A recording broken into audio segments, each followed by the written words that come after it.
What is going on, guys? Welcome back to another episode of Cooking with Clams. I'm Will, and I am in my car in Key West, headed to go get some grouper heads. If you watched the last video, you know that Aaron and I struck out on grouper, and the season is coming to a close. Now, lucky for me, I've become known as the guy that takes scraps, that takes the head and the collars. So a lot of my friends and charter captains, when they come back in, they reach out and say, hey, do you need anything?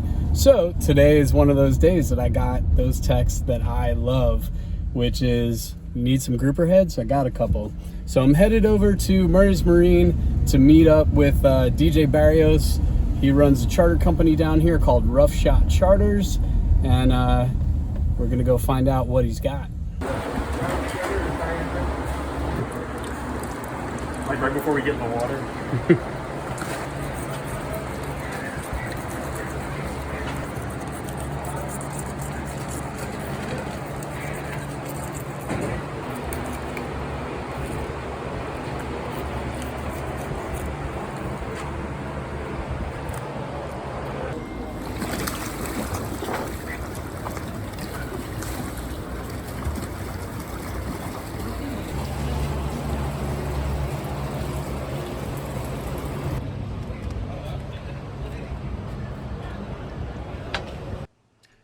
All right, guys, welcome to the kitchen.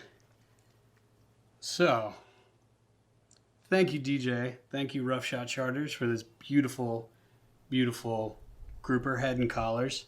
Now, I have my crock pot here. I'm gonna just put that inside for now. It's a perfect size. What we're gonna make today is pulled pork, barbecue pulled pork sliders or sandwiches with grouper head. I have an idea in my head. We're gonna try it out. I think it's gonna work. I think it's gonna be perfect. So let's do it. All right, so one of the first things, I have an onion. We are going to slice this up and throw it into the pan behind me. I'm gonna get that going. And I want to actually caramelize these and put a little bit of color on them, because we're gonna make our barbecue sauce from scratch. We're gonna use a bunch of ingredients, put them in the crock pot, slow cook that grouper head for about 2 hours, and then blend what's inside as our barbecue sauce, and then add the grouper meat back to that barbecue sauce. We're also gonna make some homemade coleslaw. A little bit of olive oil in the pan. And even without that pan hot, I'm going to add my onion. Another thing that I have going is a pot over here with just plain water in it, because I'm going to bloom a beef bouillon cube. So throw that in a cup. I'm gonna wait for that water to come up to a boil, pour it inside, give it a stir, and that'll go into our pot. We're also gonna use 3 cloves of garlic. All right, we're gonna chop these up. They don't have to be that fine, because everything is going to get blended. Just a rough chop is perfect. Now, the minute that our onions start taking on a little bit of color, I'm gonna add the garlic.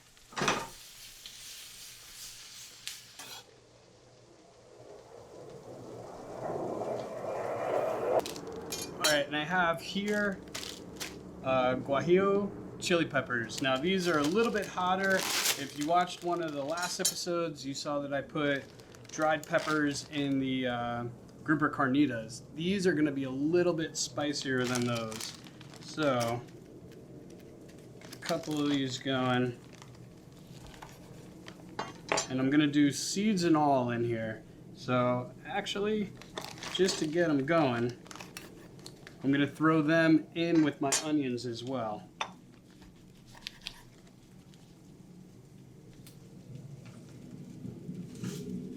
All right, my water is up to a boil. So Pour that onto our bouillon cube. That should be enough. Now that grouper head is going to release a bit of moisture as well. So we're going to put tomatoes in there, the onions, and this bouillon cube. I don't want it too watery because I don't want to have to then cook down my barbecue sauce. So I'm not going to put that much in. That looks about perfect. And we'll wait until that dissolves completely, and we'll add it into our crock pot. Now, if you wanted to keep this recipe completely pescatarian, I would just use a vegetable bouillon cube. I'm using beef to give it that real barbecue flavor, but a mushroom bouillon cube or veggie bouillon cube would be just as good. All right, I have my crock pot set up to high. I'm gonna add my beef bouillon water. Now I have, you could just use diced tomatoes. I have fire roasted tomatoes again, just to give it that smoky flavor that you want in barbecue. A little bit of garlic salt,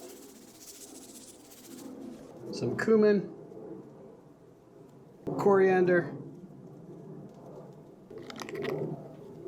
onion powder, which always rocks up like this, so we'll just break that up a little bit here. Paprika, and then our chilies and onions.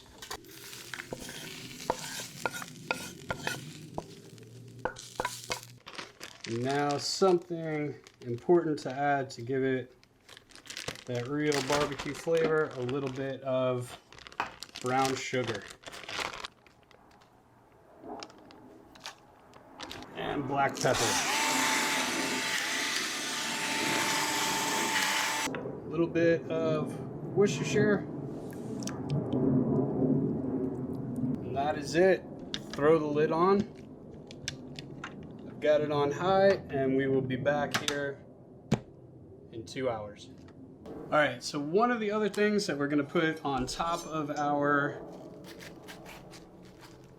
pulled pork grouper sliders is homemade coleslaw, which is incredibly easy to make, but I'm going to show you something, one step that a lot of people neglect, and the reason why their coleslaw isn't amazing.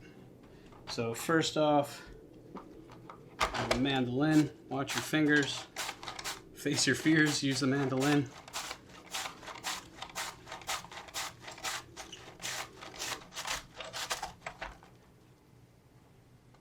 So about that thin.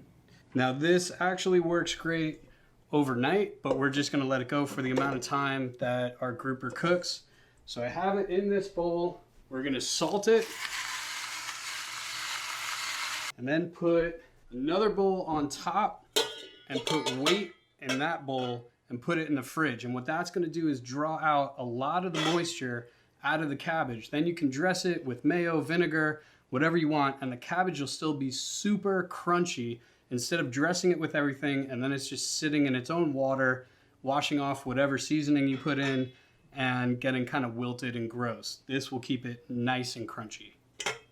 To give you an idea of what so this is our shredded cabbage, and then I had this on top with some weight there, and we lightly salted it.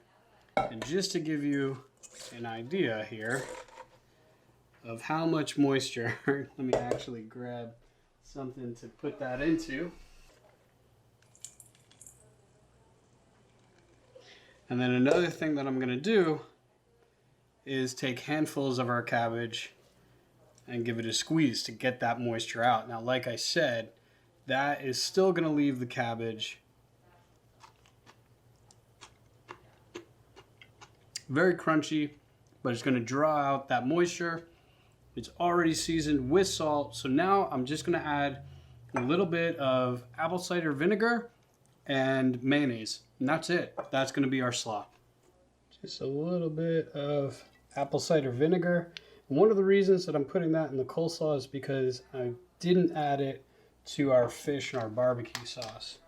So we're going to get our little bit of tang from there. Some mayo. And just a little bit of black pepper.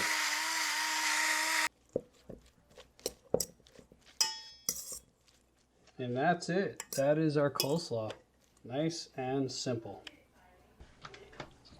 All right, our grouper's been going for 2 hours. And that looks pretty done if you ask me. That is done. We're gonna pull that out, let that cool down, and then pick through the meat. So with the grouper head out, I am going to move all of this, minus that bone. We'll save that for Aaron's sandwich, into a blender. And we're going to blend all this and then return it to the pot.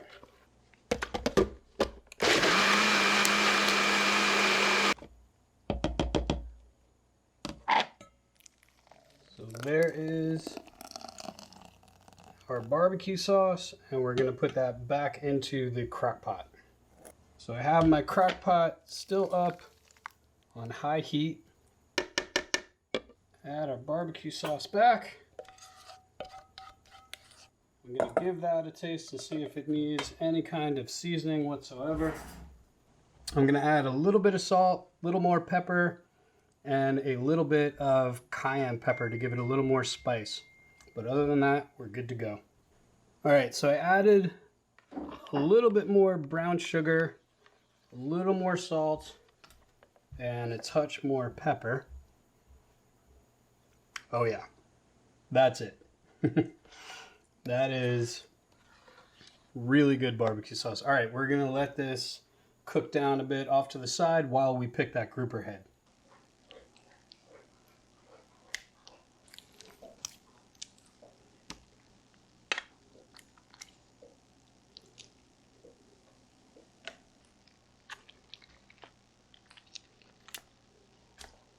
So I went through the head, I went through one side of the collar, and at this point, you guys are probably pretty sick of me explaining how much meat you get out of the collar, but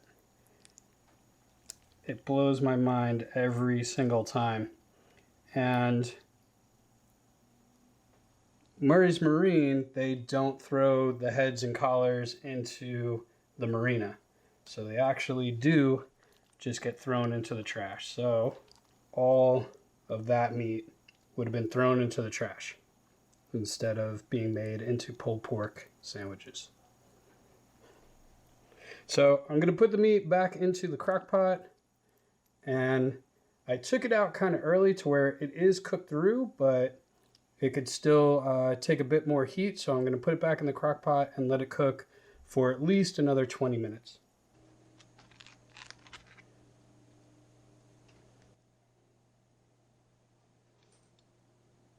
And then, of course, we need pickles on top. Everyone want pickles? Extra pickles. Extra pickles.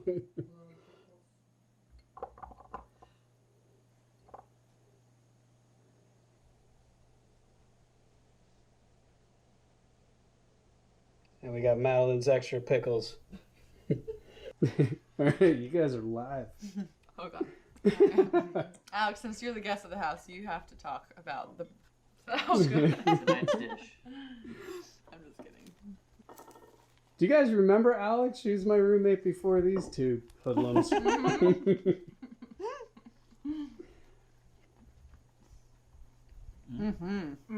Yeah? Yeah? Okay. She does the head nod too, guys. All right. Processing. Kind of has like a fancy, and I mean this in the nicest way possible, like a fancy McRib flavor. Oh. I'll take that, man. You know what I mean? That is not a bad thing. It's like a nice tangy barbecue. Mm-hmm. I like it. Mm-hmm. Does it pass? Does it pass for pulled passes. pork? I was Pretty say, close. It's a little, you can get a like the mildest bit of fishiness, but Yeah. if you didn't know, I don't think you would be able to tell. All right. No. Now we're talking. There wasn't like enough meat on mine, but if you take the top bun off, you can taste it better, and it's like it's on point. Well, there's more in the crock pot. I You know. can I put just, more I on just there. need to load it up, really. But I'd rather just have like 2 little Ooh, I just got the barbecue pickles. tostados. You got to the pickles? Now I'm on board. Yeah. You weren't sure yet. No, Okay. Pickles are that was very it. hot. All right. Pickle makes a sandwich. It really I makes, like it, the it makes it coleslaw. more barbecuey. I like the coleslaw. Good. All All right, I'm digging in. Let it rip. We got one hand on the camera. One on- Really, This might not go well. it's hard to tell.